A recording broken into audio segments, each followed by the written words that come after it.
Hey ladies, so I just wanted to tell you that it is not difficult to have to try to change your valve on your washing machine. So I have a Whirlpool, and this morning I put in a batch of clothes and for some reason the cold water did not go on. So I watched a couple of YouTube videos to test it out and even tried cleaning out the valve gasket, which is there. The screen, and thought that was the problem. That's the cold side, that's the hot side. Obviously cold tends to get more calcium, I'm sure, and deposits, hence the reason why it looks like that. Anyhow, so the hardest part that I had to do was to take out this part, which fits directly in there, in order to get the top off, but it really wasn't that much of a deal. I honestly used a flathead screwdriver along with this, which I actually use for cheese, and it was able to come right off. Make sure that you keep your screws in something, as I just used a small Tupperware container, and these did take stars, so you have to definitely make sure that whatever it is that you're using, that you have the right tool for. So my other half has these things, which you can buy Amazon, and they're really cost effective and they work. So even though it's kind of like a, almost like an Allen, but it worked. And so now I'm just waiting for the valve to come in and I'll be able to replace it. As you can see, this is where it's at. It's very simple. Okay, well, I have my husband helping me now. But technically, ladies, this is straight a plug and play. You could do it yourself. So literally, as you saw, that is the part that comes out. Everything tucks back in here. We just need the screws? Screws, yes, okay. ma'am. All right.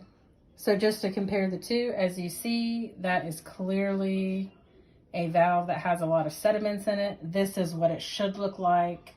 So clearly I had to replace it. I tried my best to just clean that part out, but it didn't work. And then obviously the hot. One thing we did notice is you're probably going to have to change your screws, just because probably of the condensation from the heat. As you can see, it didn't really do that on the left side, but this is how dirty it was. So clearly 4 years, not bad. We do a lot of laundry, household of 3. If you count a dog as 4. We make messes, so we do a lot of laundry. All right, so I got the top back on. I wasn't able to do it, but if you do to the back first and then the front, trust me, I learned the hard way. But it didn't break anything, thank God, but it's pretty simple. Again, it'll go down. Got new screws because the other ones were rusted out. So again, might be worth it. I'm gonna go ahead and put the rest of the backing on. All right, so as I mentioned before, this backing is very easy. It just slips on. Just make sure that you got it the right way. Again, blue is cold, red is hot, and then just hunker down. I already got 2 of the screws in, and all you have to do is just finish the rest. All right, ladies, I'm sorry I forgot to do the last part of it. I think I just got super excited. So anyhow, obviously plugging the valves in to where they need to go. My hubby recommended no more than like a half turn after they're already tight. Make sure all of this is turned back on. Make sure whatever you have to do your drainage is completely in. Just make sure. Perfect. And then you should fire it up. Well, guess what? It's cold. It's cold. Woohoo! All right, I can do laundry now and not have to worry about it not rinsing. All right, thank you. Okay, so I just wanted to give a quick update in case you needed to know what tools to use. So because I could not locate the star, I ended up using an Allen wrench. I think I mentioned this, but anyhow, you can buy these at Harbor Freight, Amazon. Just make sure you get the right size. Pair of pliers, again, this is to cinch it down. Again, only 1/2 turn.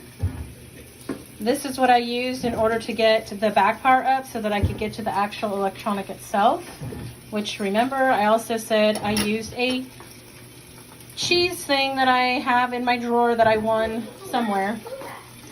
And then I think those were the ones I used. And then obviously, because we ended up changing our screws, we ended up using Phillips. But also make sure you don't lose your screws. Put them in a little handy container like that. Super excited. Everything's working. Woohoo! Team ladies.